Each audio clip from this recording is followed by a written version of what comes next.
Okay, ladies and gentlemen, people of the internet, my name is Odur Jagero, and this is Dialogues with Jagero. I have interesting guests today. One is a regular, Onyango, and Diana is somebody that we are going to have a spar with for the first time. So the premise of this podcast is to talk about women and the new voice that they have had lately. And for me, when I'm talking about conversations, there are conversations, I think, of things that I am starting to realize, things that are coming to the fore, things that confuse me, you know. So growing up, women weren't speaking. They were mostly quiet, you know. The cliche is that you are in the kitchen, you do dishes, you do that, and then since I started realizing that women can actually talk and hold conversation. That's a very problematic thing to say, but I'm just gonna say it because that's what I feel. And these days, I see women online talking about things that they feel, their opinions, what they think about men, what they think about life, what they think about politics, and it's interesting to me, and I just want to talk to these two guests, Onyango Tieno, trauma therapist and a love of life, and sex. It's very interesting that this guy keeps saying that he loves sex, and I don't know, Diana could also love sex. I don't know if it's true he does or he just says it, because there are those people who say things for the sake of internet. I think it does love sex. All men love sex. And Diana is I can't say I know so much about you, but I know so much about you, and this is the reason why I see you on the internet. Yep. And you say a lot about the things that matter to you, the things that you think matter to people. Yeah. And I just wanted to background about you. You are a radio personality. Yep. Probably just tell me about who you are, and then we get into the conversation and talk about those bold things that you say on the internet. Okay. Yeah. Thank you so much, Jagero. And it's nice meeting you and Onyango here. Okay, so my name is Dianah Makokha. A little girl from Bungoma. Actually, you said your birthday is in July? Yeah. I'll be turning 40 in June. Ah. So I have a few weeks to... Date in June? Sorry? What date? 21st. 21st. Mine is 15. Oh, so we can... You are also July. Yeah, June. June. And you are July. July. Yeah. That's almost like a week Oh, later. July. June. Yes. June. June. July. Okay. Yeah. So I'm a bit vocal. I'm a radio personality. I've been on radio for now around 14, 13 years. Wow. I'm also a creative writer. I write a bit quote and unquote controversial articles, just creative. Some about my life, some about things that happened, but people don't want to talk about it. So I'm a bit vocal on the outside, but as an individual, I'm a bit reserved kidogo. Yeah, that's me basically. What brought you into media? How did you end up in I media? just had a passion for media ever since I was a kid. Those days of listening to radio, and I said one day I would want to be on radio, and then here I am. And then I didn't know that I can diversify and also do some writing. And thanks to social media, I think social media is a platform that has given me the courage to write, because this is somewhere you're writing and people don't really know about writers. So they read, some will relate, some will judge you because of what you're writing, some will just read and say, wow, that's a good read then. Yeah, so I will say maybe social media, not maybe, but social media has been a platform that has made me realize that I can be vocal, I can write. Yeah. There are people that I've met on social media. I first of all, I meet them on social media, and then I meet them outside social media. And when I meet them outside social media, they don't look like the personality that I see on social media. I'm not saying that you're one of them.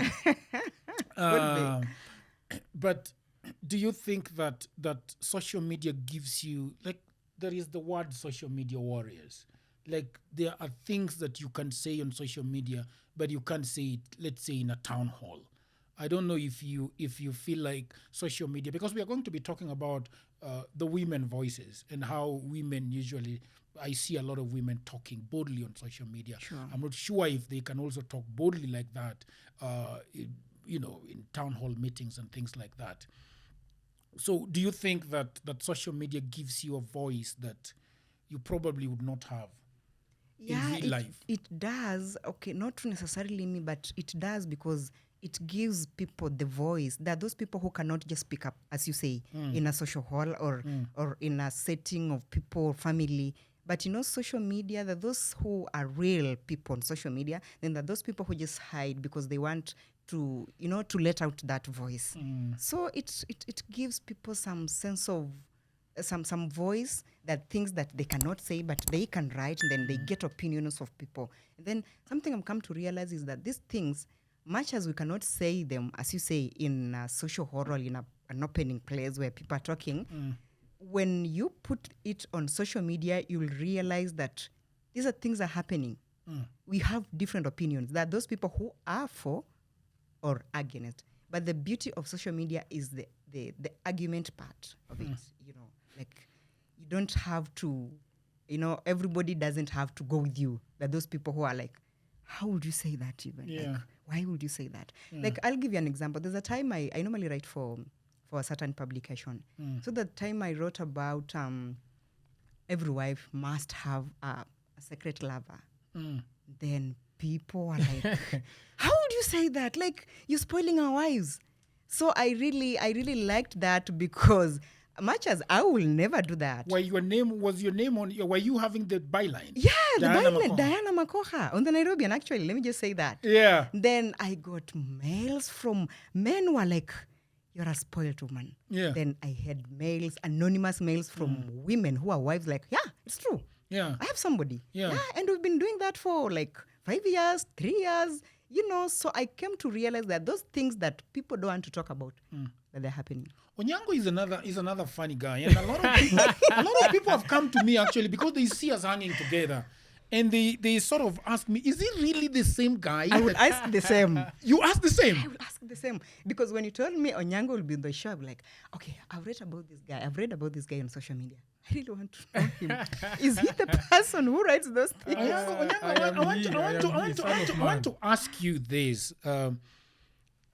What is the difference between what you write on social media and what you can discuss amongst friends? Fuck, this conversation was supposed to be about women and their voices, but I'm feeling like we are being pushed to the...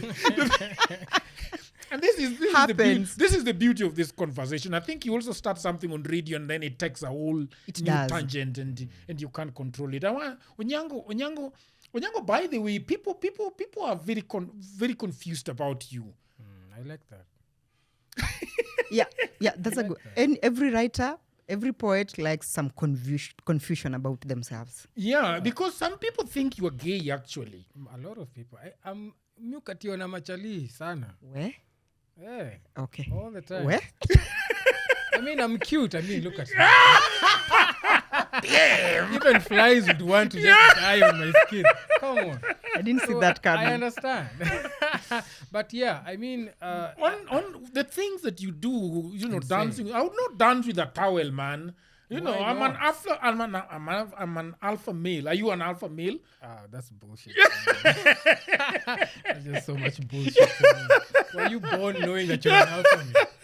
You just had a dick, that's all. This alpha male bullshit. Where is it from? Who sat down and said, so these are the categories of men and this is how we should I was not them. looking for trouble, Mr. Nyanga. Talk to me. So, do you feel like you have split personality when you're on social media and when you are not on social media? Yes and no. Yes, because when I'm with you, I talk those things. Yeah. Right? Because you're not judgmental. You don't, you're comfortable around these conversations. But there are many other spaces where I have to measure what I'm saying, depending on the context, depending on, what's going on.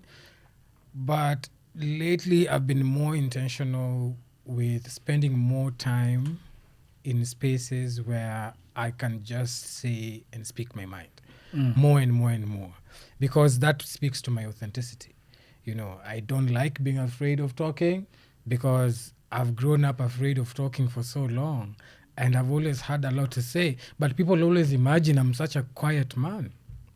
That's even my mother still thinks I'm such a quiet boy. You know, she's having sleepless nights now because the other day she wrote me a text. She's worried about me, you know, because I said publicly that I want to procure a vasectomy, you know, and that I don't want children. And I think you're growing very cowardly around the same issue, which is a good thing. No, that's your idea of it, not mine. And you know, she sees me dancing with my towel and bare chest, and she's worried. You know, like, aren't you thinking about getting married and having children? That's what men like you should be doing. You see, and I write about sex a lot, and she's just going bonkers about it, and many other people around. You know something about your mother doing that. You know, shadowing you and seeing all those things that you're doing. A lot of people screenshot my texts and send to your wife. And send it to my wife. Yeah. And I don't know the reason why they're trying to do that. So how is your mother getting all this information? Well, previously she was a Facebook friend, and for our own protection, I had to block her. Thank you. For our own protection. Because Mothers should be blocked. There's just a point she just can't pass. You blocked your mother? Out of love. Really, Sure. really. That is just out of love. Why is Dianah, what do you have to say about that? Because I have a 20-year-old Son? son in campus. I have never seen him on Facebook. I think he blocked me. Or maybe he has an account with names, I don't know. But the things he knows that I say on Facebook. When I got a blue tick, he told me, "Hey, Mom, I saw you have a blue tick." I was like, "Okay, so what's your name? What's your account?" He said, "I'm not on Facebook." But I'm very sure he's on Facebook. So, and I'm okay with that. I'm an African mother. What is the idea around? Because I hear a lot of people blocking their mothers, blocking their fathers, some blocking their wives. What is the deal? What is for example, different personality, maybe, I would say. I have blocked my dad on WhatsApp and on Facebook for different reasons from my mom. From my mom, it was out of love. From my dad, it's for my own peace of mind. You get, because we don't get along and I don't talk to the nigger. You know? And so it really depends on the context, because, for example, I remember those years when I started talking about the violence that was happening at home. My uncles were all over my comment section. "Oh, this thing should remain in the house. Oh, whatever. And when those things are happening, they did nothing to stop it. So I blocked all those guys. I just get out of my life. That's it, you know? And so there are people who want to control what you can say and how you can say it, and some of them come from family, unfortunately. Some want to silence you. Yeah, to silence you, you know, because they have an idea of how they think you should be talking or living your life. You know what I mean? Yeah. And there are people who get overwhelmed by what you say, not because they hate you. Like for my mom, she's just overwhelmed by all that stuff. Because first of all, in my culture, it's not expected for a heterosexual man to be sexually expressive in the way I am sexually expressive, and in the way having all this abundance of lipstick. Exactly. I mean, look at me, Jagero. Come on, why should I hide all this juice for what? I really don't know about your beauty, bruh. I really you can see it, though. But you can see it, no? Dianah is right there. I can talk about. But you can see it, though. I'm not answer. Surely, no. A man should not see a fellow man. She will not say about a fellow man's beauty or something. Who said that? Okay, I don't know, but no, who said that? I want to know. Okay, no one said, but why would you say that statement? Where is it from? It's just weird, right? Why is it weird? That's the question. It's a bit, I don't know. Why? It's weird. It's really. Why? I really get. Last time when we came here, yeah, Jagero, when we came here, yeah. What were do you remember the first words we told you? That I was looking awesome, all polished up and shit. Yeah. Why wasn't that a good thing? Okay. Yeah, but and anyway, did you feel Dianah, let's forget about him for a moment. I think we should have another conversation, another show. You see, I'm going back to the question of being bold on social media. Okay. And I think for me, I've really struggled with it. And I have gotten so much hate, even sadness from some of the people that are very close to me. There's a lady who I really, really loved. And she says that at some point she just decided, she called me up and told me that I can't date you because of who you are on Facebook. You see? Happens. First of all, what she started by doing was that she was really flagging my comments, my status. Posts, yeah. If I put something up, she will think about it in a certain way and will argue about it. But then, of course, I didn't mind her because there are specific things I really want to say on social media, and I want them. And one of the other things is that I have been raised in church. Like I've been a youth leader for a long time, and then I was a Bible study fellowship leader, and then so all these guys are my friends on Facebook.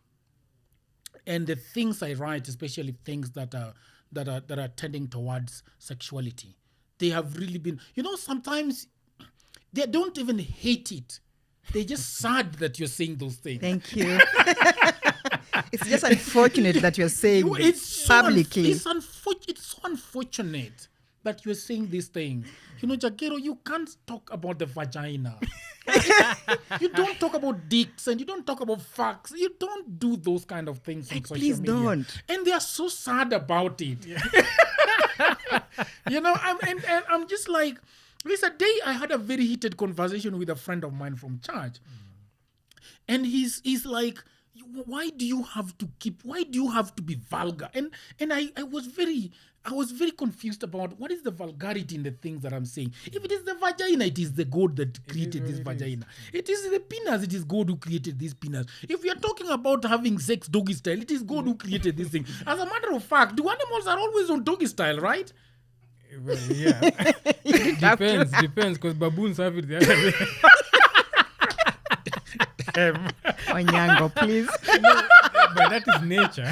It's not me. So, Dianah, do you find people very sad about the things that you say, on social media? Yeah, they I are. think this podcast is going to be about social media and the things we say. Me, I am. You're flexible. I'm flexible. Dianah, you are very vocal on social media. Sure. And some of the things, what you said yesterday was actually very serious. What was that? You don't remember? Okay. Yeah. It was very serious. I think we should have another conversation about parenting teenagers. Yeah, Dianah was very sad yesterday. I told you I have a 20-year-old. Yeah, and teens of today, it's not that easy to bring them up. So yeah, and she called out people that are close to her and are not helping her in raising this child, the uncles. And she really hit me, man. Jakero had to come to my aid. Alinigonga roho. Yaani hiyo kitu alisema ilinidunga kabisa. Because my brother passed on last year in July. And then he has left children like Obunga, Obunga, and the rest of them. And she was talking about help me take care of these kids. And I just realized that I should do more.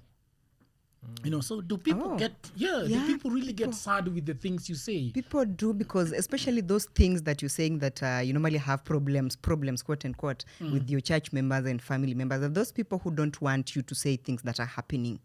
Then, like, for example, I'll talk about me as a woman. Those things that you will write, I'll write maybe on social media and maybe on the column that I write for the Nairobian. And a man will come like, I think I can't date a woman like you. There was a time I wrote about sexual liberation for the woman.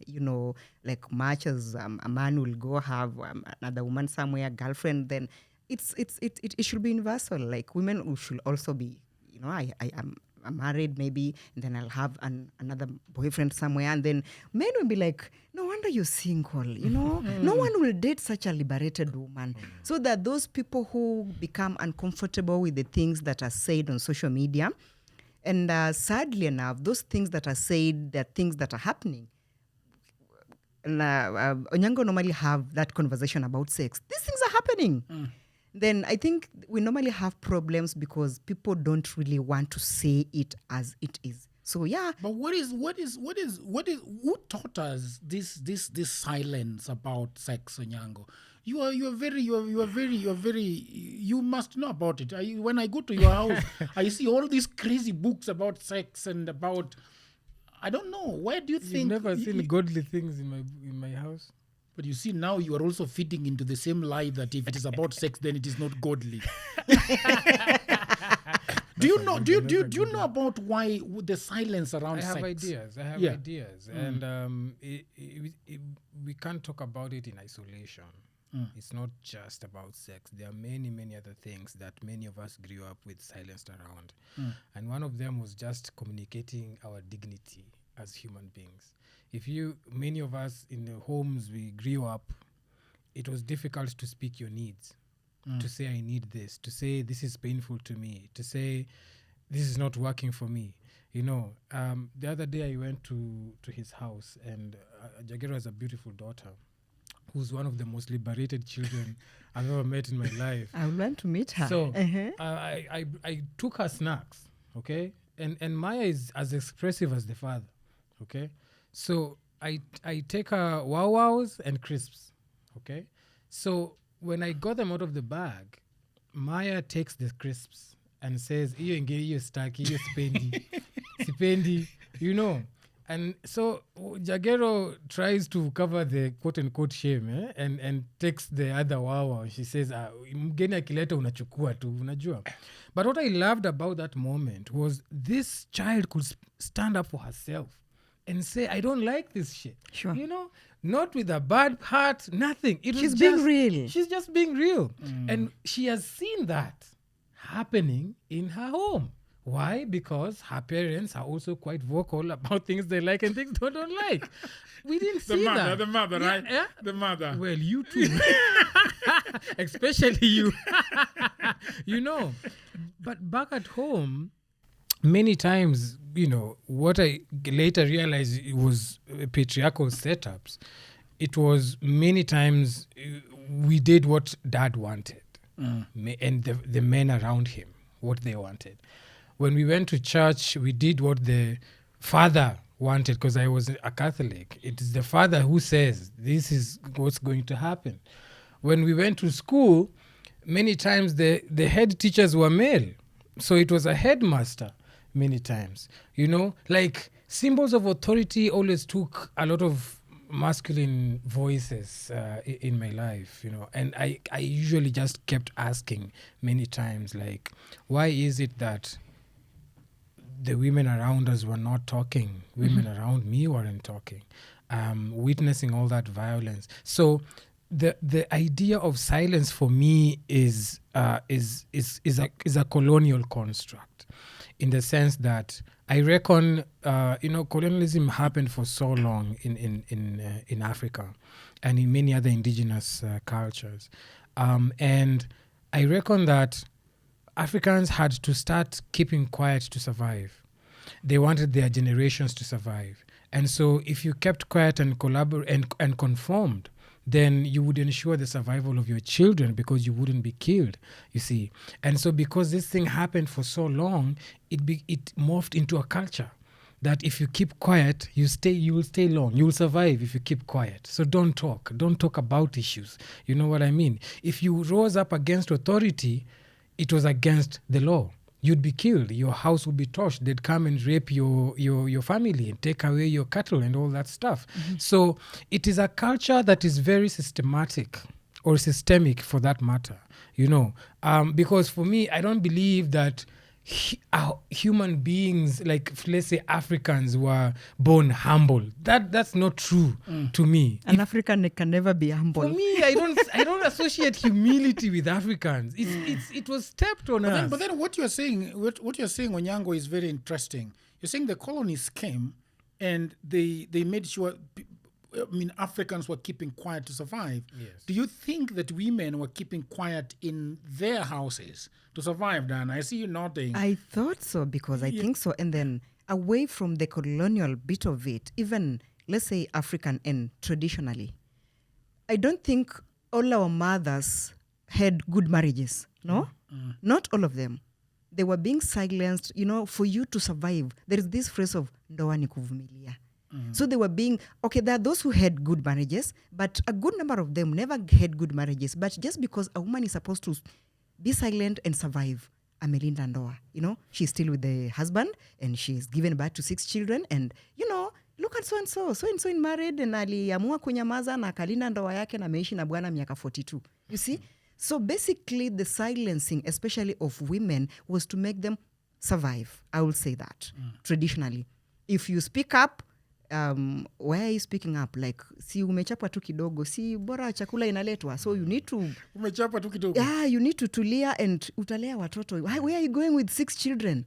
Why are you leaving your marriage? Like, why are you telling people like your husband slapped you or raised a voice on you? So basically the silence was to make them survive and hide some quote unquote shame. Yeah. If you go beyond that, it was the same in school. It's the same in the workplace. Anywhere there is a power dynamic issue, those things exist. Because if you are working at a place and your boss does something harmful to you, who do you report it to? And even your fellow workers fear speaking up against it because there is the fear of loss, like you're going to lose your job. Sure. And for women, it was they lose their social status. Who will take care of them? Then it will be like, you're not a human being anymore because uliharibu ndoa yako. You know what I mean? And then also the culture around when you leave your home as a woman, you belong to the man's family. You. So you have nowhere else to go back to. And many times their families won't take them back as it was back in the day. These days things have changed a little bit. You see? So it's the fear of losing identity that people keep quiet. And, social status. And now online, people like Diana are not keeping quiet. Are you guys saying kimeumana kiumane? What is kaende? What is your Eureka moment when you realize that I should be able to speak about things that matter to me? I should be able to have my voice heard. And there are so many women. And then after that, I'm going to ask you the question whereby a lot of women, I had a long call with Koksebi, who I'm going to be hosting probably next week or so. Jewel. Huh? She's called Jewel. I think so. They're the one. Anaitwa Jewel. She told me about the slut shaming for women that are speaking online, and when you do something that is bold, they start calling you names and things like that. And you've said the same thing that. So, what was your moment when you realized that? Surely I shouldn't keep, I shouldn't keep keeping quiet. At what point did you realize that I can actually speak? There was a time I was in a relationship that was not really taking me well. It was not going well. Then, like the conversation we've just had about, women being silent because they want to keep relationships and marriages and they want to keep the social status. Then I realized it was taking a toll on me. And my child was a toddler, some 1-2 years. Then I realized it was just I'm a loving person. I'm a very expressive and emotional person. So I realized I was moving away from myself to a person that was not me. I was becoming I was harboring so much hatred in my life, in my heart, and I realized, no, I think we need to speak up. And then because the people are usually very judgmental out there. People will see you and judge, like, mbona Jagero ameweka mandevu, mbona so and so anafanya hivi, they'll judge.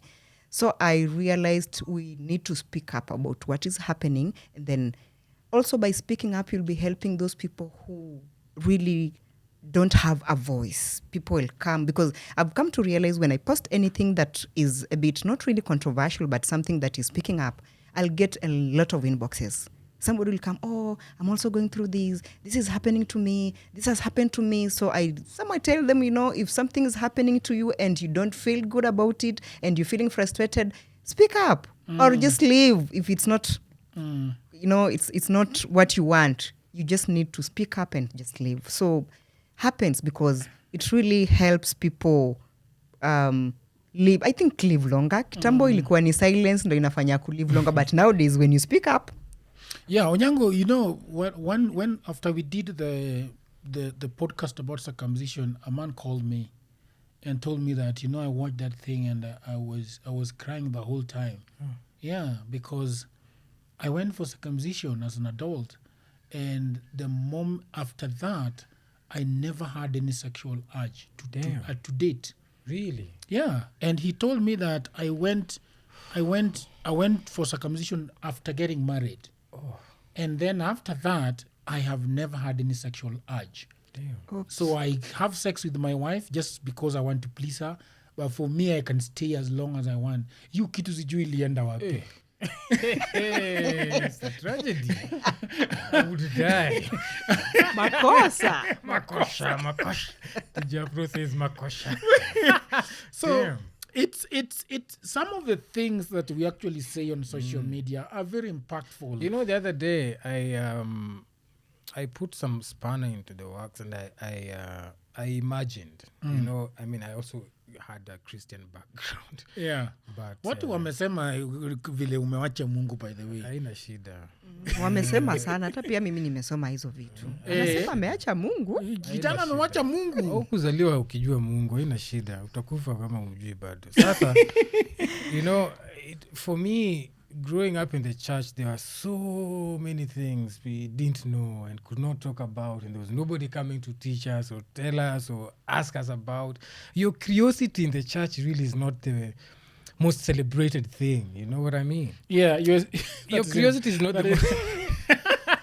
They don't want you to be curious. Yeah. You know? About anything. About anything. You take what you're given and move on with life. So recently, I just wrote a post about, first of all, the first day I did was to say, I don't know if people feel as horny as I do in my 30s, you know, because hapo kwa 30s, si rahisi, yeah? Like you just feel like you're so sexual, you want to, you know. And then the next day, I put up a post. Now, because it's known, according to the story, that Jesus died when he was 33 years old, you know. And I was just wondering, out of wondering's sake, you know, this guy never got horny, especially at this peak of his life, man. Like, because we never hear anything about his sexual life. But you know? we are told he was God. Yeah, Yeah. but we also told he was He was man. spirit. But he was also man. He was also man. So maybe the right? spirit took over him. So me, I reckoned that sometimes when he would move away from the crowd, he would be masturbating and, and nobody knows about it. Yeah. Because Matthew, Luke, Mark and John were not there to see it. How do we know? We don't know. And then in the is book of Philip, Yeah. there's a gospel called the Gospel of Philip, which is part of the Apocrypha, which are the books which are not been included in the Bible as we know it. the book of Philip? Yes, Gospel of Philip. Yeah. Even there's a Gospel of Mary Magdalene. Very enticing. But I think those are just creation of people. no, Bwana, you need to sit down and read this history. Don't say just creation of it's there. These things are there. I'll teach you. Now, in the Gospel of Philip, it is written, yeah? It is also written that Jesus used to kiss Mary Magdalene on her lips. Yeah. And the disciples would get so jealous and they would ask him, why do you love this woman more than us? You know? So, I mean, there are stories which they never get to an ordinary Christian because, you know, those people who decided this is how the Bible will be said, okay, for me, it is a commercial book. Like, because there are people who decided this is how we shall sell Jesus to you. Yeah. You know, and people like Jagero at some point are like, but me, I want to talk about sex. And that's why, you know, in those contexts, they ask you, it's so unfortunate that you're speaking about these issues. Yeah. So if I wanted to learn about sex, sitting down to read the Bible won't help me. You know what I mean? It needs something more relatable and practical. So where do I go? I need to learn. For me, for example, the only other places I could learn about sex was through porn. And the magazines that were coming up back in the day, and the cyber cafes we used to go and hide. I was once at a cyber cafe and I've never You remember that wild story you told us? It's a really wild story. You know? So I feel like there was very little information. But I want to talk about for us who are always big bold online, there is a lot of hate that goes. And I wonder, Onyango Onyango has been a victim of serious online harassment. And but I want to start with Dianah first. Dianah, women is different, very different when they attack women on online. That they go back to you, who you are, how you look. The other day, this lady, I felt like it was a very nice picture of her. This lady that they said that now she's old, we shouldn't see her thighs. Sanaipe Tande. Yeah. A very gorgeous woman. I thought that picture was very good, was okay. But the kind of hate that this woman got from this picture. And I imagine that a lot of women, and I was telling you that Cox is always telling me that the way the world looks at women, suddenly they're looking at your thighs, they're saying you are old, they're attacking everything that is to do with your body. Actually, what they do is they try to sexualize the insults and the attacks because, you are an old woman, you need to get babies. Who told people that women must have babies? That those people, I'm a mother of two. There are women out there who don't want babies. It's okay. That those ones who are going through maybe some fertility problems, they might want babies, but maybe because of this and that they can't. So it's all about people. I don't know why the world normally sexualize everything about women, because if somebody takes a photo with a short dress, it's all about, the thighs, the cleavage. It's old. Old is good. We will all get old at some point. Yeah. So, I was born in 1983. I cannot be 22 now, Yeah. So why do people think old is an insult? Like they will But they always just say that to women who are old. Yeah, they don't. They rarely say it to. Yes. Who they perceive actually. Yes, they never tell a man that you are old. They have never told me. But the women, they are always attacking Like you're them. old, you should. Like for example, the gorgeous Akothe, you're too old. You shouldn't be, getting married and you dancing and you wearing what. I don't know where the gospel came from, like a woman at a certain... It's because women have been tools of trade. Sadly so. Yeah. You're being... It's transaction. Relationships with women have been transactional in that when you get a certain age, unakuuza.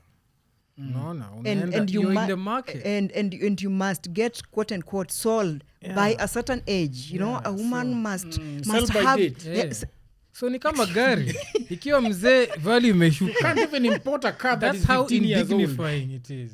You get what I mean? So I think it's the way Onyango says. They've been women have always been maybe traditionally been seen as tools of trade. So by a certain age, a woman by 27, a woman is not, she's not sexual. That is when they're nice. By 27, she's not old enough. A woman should never have standards by the time she's 39 or 40. Come on, please. There are those people who look at 40 and they're like, wow. Really? Wow, look at that. So I don't know. I don't know why, but I think this thing should just go away. We should just appreciate and... love women in their age, in their skin, and such a thing. How do you usually, I'm going to ask Onyango this question. I have not been abused or harassed at that scale. That scale where they have gone after Onyango in a very vicious manner. And, the last time they said that he is a deadbeat dad, I was telling a friend of mine that I know this ninja. This ninja can sleep with as many women as he wants, but I don't think he can be a deadbeat dad. So how do you usually respond to people who come to your inbox and abuse you? I have been. They usually tell me a lot about Kehe. You're not a man. Keep quiet. Yeah, and somebody feels very proud of themselves. They say something so important. It will change your life forever. How do you deal with this? That those there's a phrase that says, when you stop to throw stones at every barking dog, you won't get to where you're going. So that those that you personally, I politely tell that those ones that I just ignore. This person doesn't know me. for heaven's sake. Unless this is a person I know me and maybe he's making or the person is making some change or in my life. But these are just online people. They don't. There's one I even asked, do you really know me? Like, do you know the kind of person I am? You were engaging him or her on the inbox? It was a him. Not on inbox. Like, just right there on the post, on the comment section. Yeah. Like, you're calling me an old woman that I should not say what I'm saying. I'm spoiling people's wives. I'm telling them things that are not African. I asked them, do you really know me? Then the good thing is that those people who know you, that those people who believe in you. So sometimes I even let them answer them, like respond to them. Like, do you know this woman? You should meet her. Yeah. So I think personally there are those I respond to, there are those I just ignore because and the ones that come into your inbox. But I've never really been really bullied, cyber bullied. I've not come. I find those nasty comments 1, 2, 3, but I don't. There are those who come in my inbox. Some I engage them, some I just ignore. Yeah. Onyango, how do you engage with these people that come into your inbox and say this nasty thing? When I was a good Christian, I used to turn the other cheek and try to engage them, and they would slap me some more. It got to a point where I realized violence begets violence at some point. And there was some guy who came and he was telling me that I don't know how to dance because, I put up dancing videos all the time. So I just went to his timeline. And I checked and I saw there's a place he's singing with a very horrible voice with his daughter. With his daughter. Very horrible voice. And I was like, oh, so this is the kind of father you have. This is how you've been singing to your child. And the man deleted his comment after that. Could not take the same dose of medicine he's trying to give me. Anyway, in my last spurt of cyberbullying and, people being worried about me because I write about sensitive things, some people I termed friends who are now maybe distant friends will come to my inbox, especially about this Jesus thing and being horny. A former deskmate of mine who was the CU leader and the head boy wrote to me and he was like, so concerned. Mungu amekutoa mbali sana. I think I read that comment. It was on the comment section. Yeah, it was. It was in the comment section. He also put it in the inbox. Mungu amekutoa mbali sana. I don't support this. A lot of them came. So these days I've outgrown them because But surely the man needed an answer from you. What did you tell him? I didn't speak. You ignored? He didn't need an answer from me. He wanted to say what he wanted to say. He didn't need an answer from me because there's nothing I will say that will change what I want to say. Really. And for me, you see, I thrive in the spaces where people are curious and they are willing to see other things because it could be true, really. It could really be true. Jesus may have been horny at some point and nobody knows about that shit. Really, it could be true. But we've pedestalized the man until he cannot be a sexual being at all. You know what I mean? So the comments come, and back in the day, they used to overwhelm me, and sometimes I'd feel depressed a little bit because it comes in droves, and especially Twitter is really just insane. But over time, I think it's been, I've grown like a thick skin against it, because I imagine going back to the life of silence, and I can't. I really can't. So if I'm going to burn the forest with my words, let the forest go down. But what will come up after that will be a better forest. And that's what I like about it. Because there are so many other people who give you feedback and they tell you, hey, what you wrote about, I thought about it. And I'm going through it right now. Oh, and, I've changed something in my relationship because of something you said. Oh, I've been asking myself about something my father did that, I'm starting to go to therapy. Those kind of things. For me, those are the incentives that come with courage and speaking up. And for me, it's because it is a cultural instrument. Courage is a cultural instrument. There is no change we can ever imagine happening in our society without storytellers. And storytellers are the courageous people amongst us, the youths, the Dianas, the Rixes of this world, who press culture like this, just press and then maji inatoka. Unajua? Absolutely. Yeah, maji mpaka itoke. Yeah. I read a quote that was absolutely amazing, so simple, and it said, for you to appreciate the fullness of a picture, you have to get out of the frame, you know? And so for me, storytellers are like these people who you get out of your culture, you get out of your upbringing, you just go outside. Just go outside and look, and then come back with information, with a story, with a wonder, with a riddle, with a rhyme, something, a poem that just riles up people, and they're like, "Aye, life can't be like this." And others will be curious and silent, like, I'm thinking, and others will say, "I really agree," And if you keep repeating and repeating and repeating, it becomes a tool that can be used even for policy change, you see? Yeah. Because today, we would not, if certain women would not have come out, women would still not be voting today, I promise you. Yeah. There was a time women are not allowed to vote. There was a time women are not even allowed to run a marathon. There was a time women are not allowed to go to university, Jagero. If women didn't speak up, and if also they didn't have allies amongst men to help out with these issues, these things will never have happened. Today, we just imagine just because there's social media and people are talking, it's normal. Yeah. Hey, Bana, the stories there is something that I've realized. There are a category, and this is the majority of people that they don't want to speak. Like I have, even in podcasts, there are so many people that have told me that they start talking and then they realize that this is not actually this room, that I'm not actually talking in this room. This is going to be big out there. And they take those words back very fast and can even tell you that don't put that up. Yeah. There are lots of people, Diana, that come to my inbox and say, I wish I had your courage. Yes. Yeah. Where is their courage, Diana? Who is having their courage? Why is it that a big percentage, 99.9 of people cannot speak? My wife doesn't like traveling with me because when she travels with me, she feels like she's always putting out fires because I am always fighting with people. Like, I don't pay for toilets.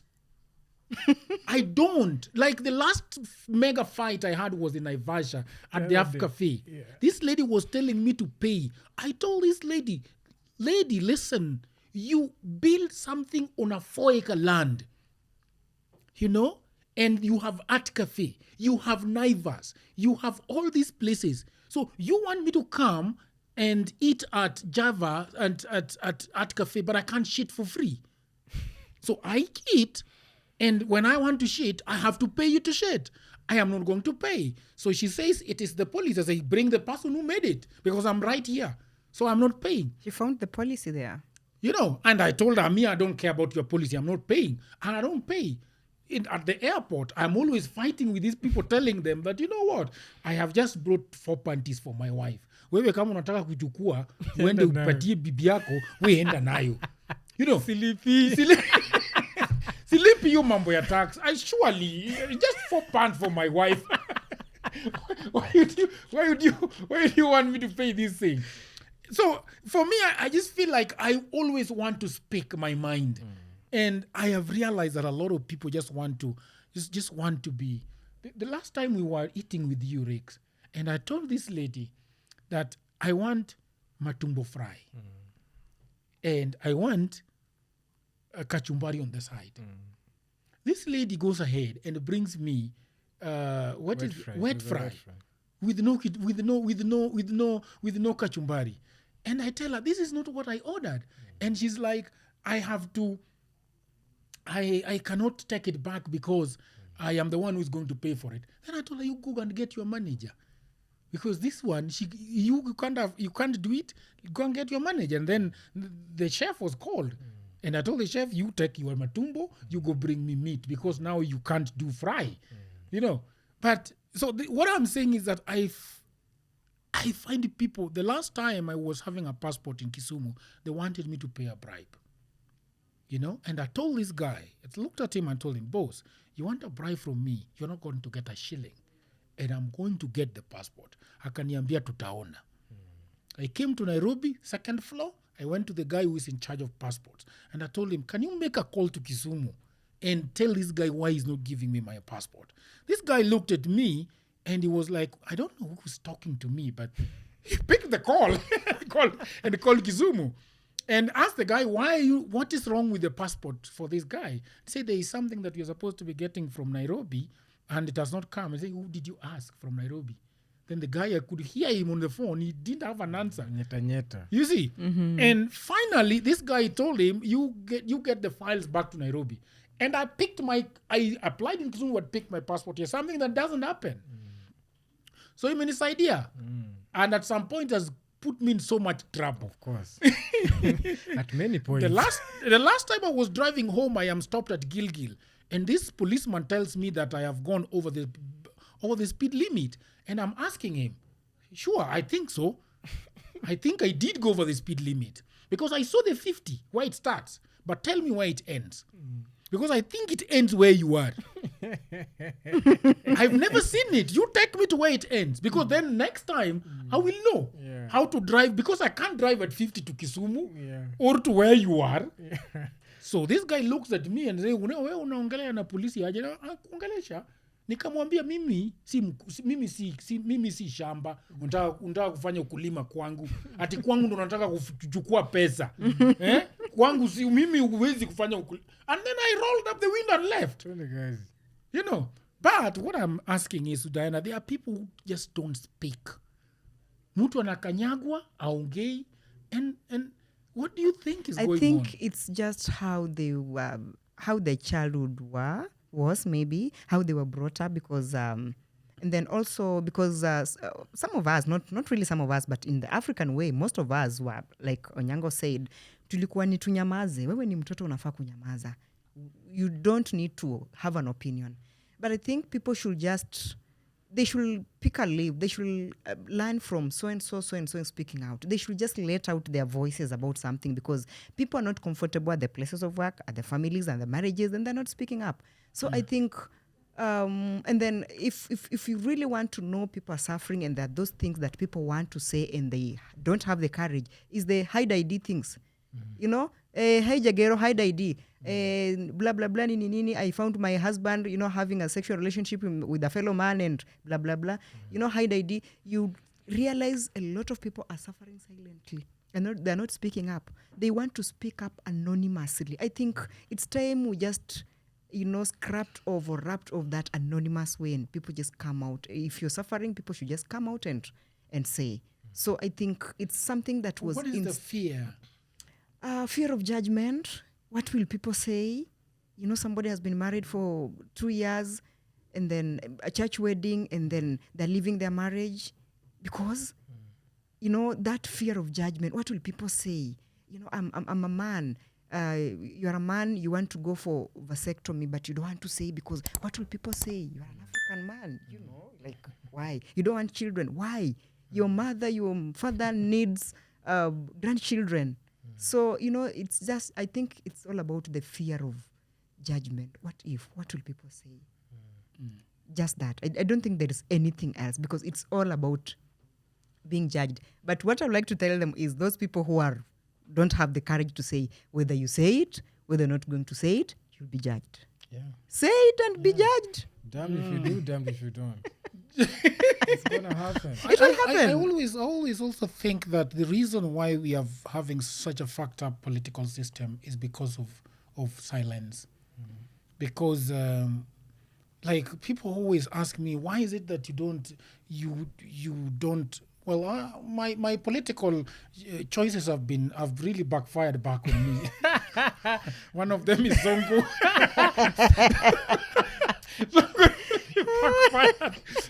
The other day I was in the Kinyozi and I was with my Kikuyu friends. They're telling me, man, I am coming from Kiambu sasa. Huwezi hata taja jina ya Ruto. Lakini just 6 months ago tuliflock kwa polling station and voted for this guy. And now this is the last thing that we want to hear. So thank you guys. It's 54 minutes on the clock right there. This thing's time flies. And thank you very much guys for coming. Onyango, what would you tell people that are keeping quiet? You know, there are lots of people who are keeping quiet. The words of Audre Lorde, your silence won't save you. Won't save you. Your silence won't save you. Yeah. Yeah, that's all. What did you say? Me? Okay, about people who are keeping quiet is speak up. Just speak up. If you can't speak up, write. You can even write anonymously, because after writing, you will get somebody to write your story, or maybe tell your story through someone. Because it's about, you'll get a lot of people who are speaking up who are in the same shoe like you. So don't suffer silently. Just speak up. It really helps. Okay. Sure. Thank you, Onyango. Thank you, Dianah. It was a lovely conversation. I thought that this conversation would go a certain way, but it becomes difficult. You know, like you can't bend it sometime. So we basically talked about speaking online and basically harassment online and things like that. So, ladies and gentlemen, thank you very much for tuning in once again and listening to us have this discussion with Dianah and Onyango. I would ask you that you subscribe to this channel, hit on that notification bell, and we can always grow this channel together. The reason why, at some point, we have to find a way of making this channel work. And right now we are working on it from out of pocket. But if it grows big on social media, online, then it will find a way of supporting its own itself. So please subscribe. Let's grow this community so that I can have the strength to bring other guests like Onyango and Dianah. So thank you very much. Until another time. Ciao.